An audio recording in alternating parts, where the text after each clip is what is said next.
पंजाब चुनाव नजदीक हैं और पंजाब चुनाव नजदीक हों और अरविंद केजरीवाल की तरह तरह की झूठी राजनीति शुरू ना हो, ऐसा तो हो ही नहीं सकता। दरअसल है क्या, अरविंद केजरीवाल एंड कंपनी की अगर पूरी हिस्ट्री सीट खंगाली जाए, पूरी उनकी हिस्ट्री को देखा जाए, तो अरविंद केजरीवाल एंड कंपनी बिल्कुल एक जैसे झूठ बोलती है। राज्य कोई भी हो, चुनाव कोई भी हो, लेकिन स्ट्रैटेजी एक जैसी होती है। अब लोग इस बात को समझने भी लगे हैं। अब इसी स्ट्रैटेजी का एक बड़ा हिस्सा यह भी है कि जैसे ही चुनाव नजदीक आए, दूसरी पार्टियों के ऊपर तरह तरह के इल्जाम लगाने शुरू कर दो, और इल्जाम भी ऐसे होने चाहिए जिनका कोई सर पैर ना हो।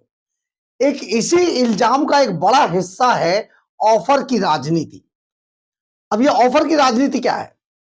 तो आपने कई बार ये तो सुना ही होगा, ऑपरेशन लोटस। ऑपरेशन लोटस मतलब सिर्फ अरविंद केजरीवाल अगर लड़ते हैं तो वो भारतीय जनता पार्टी से लड़ाई है उनकी, और भारतीय जनता पार्टी से जब भी लड़ाई है तो ऑपरेशन लोटस का नाम ना आए, ऐसा तो हो ही नहीं सकता। यही ऑपरेशन लोटस दिल्ली के हर चुनाव में देखने को मिला, पंजाब के चुनाव में देखने को मिला, हरियाणा के चुनाव में देखने को मिला, महाराष्ट्र के चुनाव में देखने को मिला।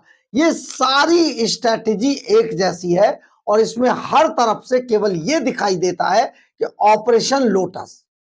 अब ये पूरा मामला क्या है और पंजाब से इसका क्या ताल्लुक है, ये आपको जानना चाहिए। हम आपको बताएंगे एक नई चीज जो सामने आई है ऑपरेशन लोटस को लेकर पंजाब की राजनीति में, और अब हर तरफ इसी बात की चर्चा है।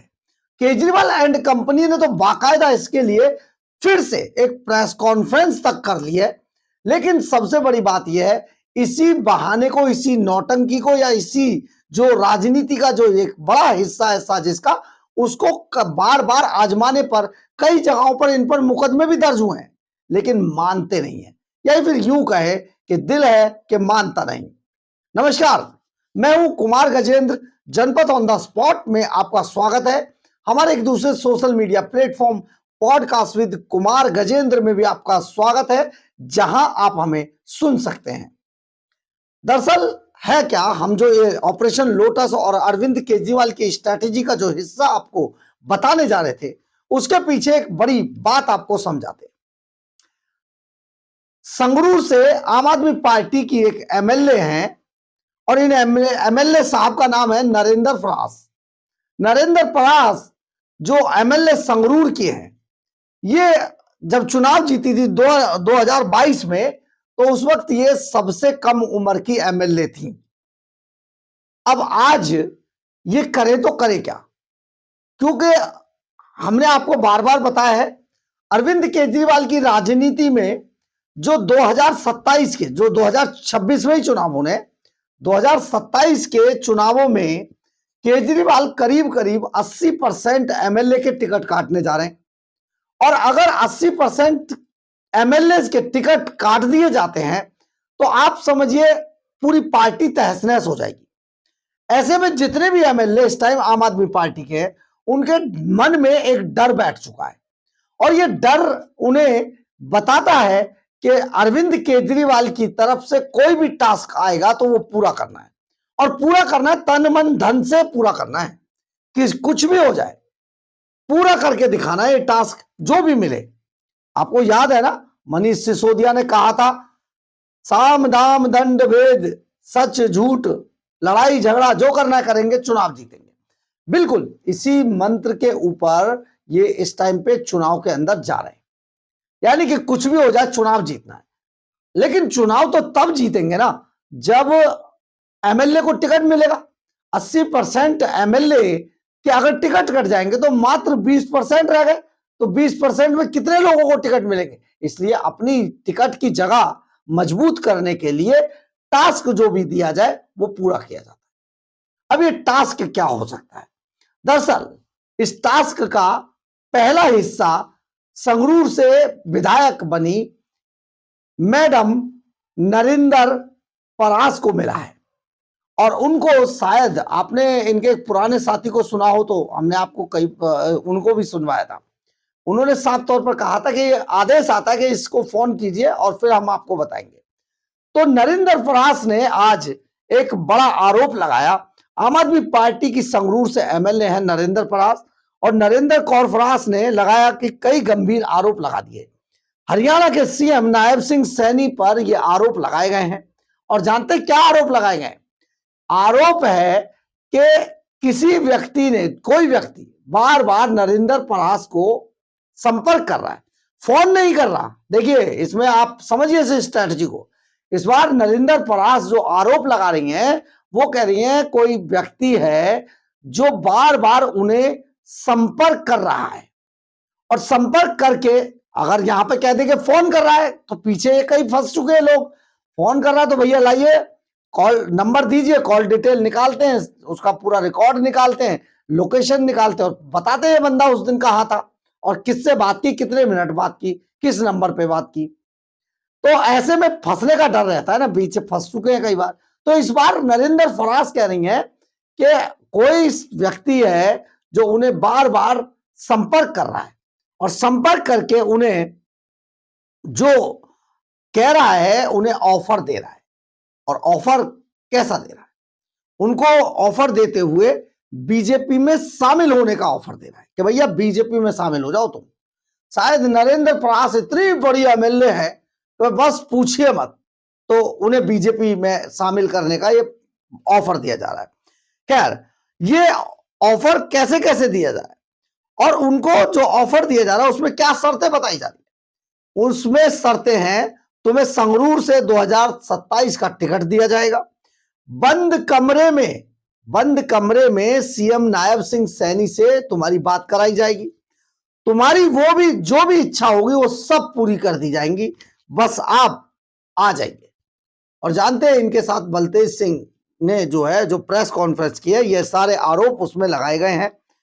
बलतेज सिंह के साथ बैठकर नरेंद्र कौर फरास ने जो पूरी प्रेस कॉन्फ्रेंस अटेंड की है, अब उन्होंने कहा है कि हमारे पास सबूत है। तो सबूत है तो भैया रख दो, दिखा दो, लेकिन दिखाएंगे नहीं। फोन किया नहीं है तो इसलिए कॉल डिटेल का तो सवाल ही पैदा नहीं होता, पहले ही बचा के चल रही है। आरोप है कि संगरूर का एक बड़ा नेता, बड़ा भाजपा का नेता पिछले 3-4 दिन से उनसे संपर्क करके उन्हें ऑफर दे रहा है। अब उसमें ऑफर दे रहा है कि बस आप बीजेपी में आ जाओ, नहीं तो अंजाम भुगतने के लिए तैयार है। ये धमकी भी दी जा रही है, उनको भी धमकी दी जा रही है, उनके परिवार के लोगों को भी धमकी दी जा रही है, और उनसे कहा जा रहा है कि तुम किसी भी तरीके से बस बीजेपी में आ जाओ। अब ये सारा माजरा कैसे हो रहा है, क्या हो रहा है, और आप यहां पर समझिए कि किस तरीके से ये पूरा मामला बन के तैयार हो रहा है। नरेंद्र कौर फरास ने, संगरूर के एमएलए, अब ये भाजपा पर फिर वही लोटस, ऑपरेशन लोटस का आरोप लग गया। ऑपरेशन लोटस का आरोप लगते ही तरह तरह से उन सब चीजों को प्लांट किया जाता है, और प्लांट करने के बाद पार्टी को, भाजपा को बदनाम किया जाता है कि भैया ये हमसे संपर्क कर रहे हैं, हमें पकड़ने की, हमें बुलाने की कोशिश कर रहे हैं, इसलिए आप इन पर कार्रवाई कीजिए। ये हल्ला मचाया जाता है, 2-4 दिन पूरा मीडिया में सब बवाल रहेगा, पूरी लीड मिलेगी, उसके बाद ये सब पैसे देके फेक न्यूज से होता है, उसके बाद ये सब शांत हो जाए। अब शांत इस बार तो ये कह दिया जी हमसे संपर्क कर रहा, फोन को, टेलीफोन, मोबाइल का कोई जिक्र नहीं किया गया। हम आपको यहां पर यह बता दें कि नरेंद्र कौर फरास जो है बड़ी, इन पे कई बार बहुत सारे आरोप हैं, कई बार आरोप है, चोरी के भी आरोप है, ट्रक यूनियन से जो वसूली के आरोप हैं, इसके अलावा ये हमेशा किसी ना किसी बात को लेकर चर्चा में रहती हैं। और 2022 में हम आपको यहां पर यह भी बता देते हैं, ऐसी ही प्रेस कॉन्फ्रेंस जैसी आज नरेंद्र कौर फरास और बलतेज सिंह ने की है, ऐसी ही प्रेस कॉन्फ्रेंस 2022 में हरपाल सिंह चीमा ने भी की थी। हरपाल सिंह चीमा जो मंत्री हैं अरविंद केजरीवाल के, उन्होंने भी की थी। उस वक्त दावा किया गया था कि हमारे एमएलए को 25-25 करोड़ रुपया ऑफर हुए, 25-25 करोड़ रुपए ऑफर हुए। उस वक्त कई विधायकों ने शिकायत भी दर्ज कराई थी। इन सब पर जब ये आरोप लगे तो दूसरी पार्टियां भी, जिन पर आरोप लग रहा था ऑपरेशन लोटस का, तो ऑपरेशन लोटस के खिलाफ भाजपा भी कोर्ट में पुलिस के पास गई और उन्होंने ये शिकायत दर्ज करा। अब यहां पर इन सब में शिकायतें हुई है, लेकिन हुआ आज तक किसी में कुछ नहीं। क्योंकि ये बिल्कुल फर्जी था। अरविंद केजरीवाल एंड कंपनी ये बार बार आजमाते हैं। अभी तो ये माहौल शुरू हुआ है, अभी आप देखेंगे और झूठ बोले जाएंगे। लेकिन जिन लोगों ने झूठ बोले वो लोग कभी बीजेपी में गए नहीं। सबसे बड़ी बात यह है, उस सबको कोट करने के लिए, उसको छिपाने के लिए यह भी कह दिया जाता है हमारे तो साडा एक भी एमएलए टूटा नहीं। अब भैया साडा एक भी एमएलए अगर ਤੁਹਾਡਾ नहीं टूटा तो उसके पीछे यह है कि आप बहुत बड़ा झूठ बोल रहे थे। आप झूठ का पुलिंदा बांधकर केवल चुनावी माहौल तैयार कर रहे थे और आप ऑपरेशन लोटस को बार बार उठाकर यह दिखाने की कोशिश करते हैं कि ना जाने आपके एमएलए कितने मजबूत है और उन्हें हराना बड़ा मुश्किल है, इसलिए बीजेपी उन्हें तोड़ना चाहती है। दिल्ली में भी आप ऐसा ही कर रहे थे, लेकिन दिल्ली में खुद अरविंद केजरीवाल अपना चुनाव हार गए। अरविंद केजरीवाल, मनीष सिसोदिया, सत्येंद्र जैन, कितनों के नाम गिनवाए जो बड़े बड़े अपने आप को दिग्गज समझते थे, वो चुनाव हार गए। और जिनको सोचा जा रहा तो चुनाव हार चुके हैं वो जीत गए। तो आखिर बताइए, किसी पर अगर मान लीजिए भाजपा दांव भी लगा लेती, ऑपरेशन लोटस कर भी देती, तो ये तो बेकार हो जाता, बेकार ही हो जाता ना। तो आप समझिए ये बार बार का जो झूठ और जो स्ट्रैटेजी आम आदमी पार्टी अपना रही है वो कितनी फर्जी है, आप उसको सोच नहीं सकते हैं। आप देख लीजिए, आम आदमी पार्टी की ये नौटंकी चुनाव जीतने की अभी से शुरू हो चुकी है और आगे आगे देखिए होता है क्या। बहरहाल, अगर आपको हमारी ये खबर अच्छी लगे तो आप इसे लाइक, सब्सक्राइब और शेयर जरूर करें। कमेंट्स बॉक्स में अपनी राय जरूर लिखें, इससे हमें बहुत बहुत बहुत ऊर्जा मिलती है। जय हिंद, जय भारत।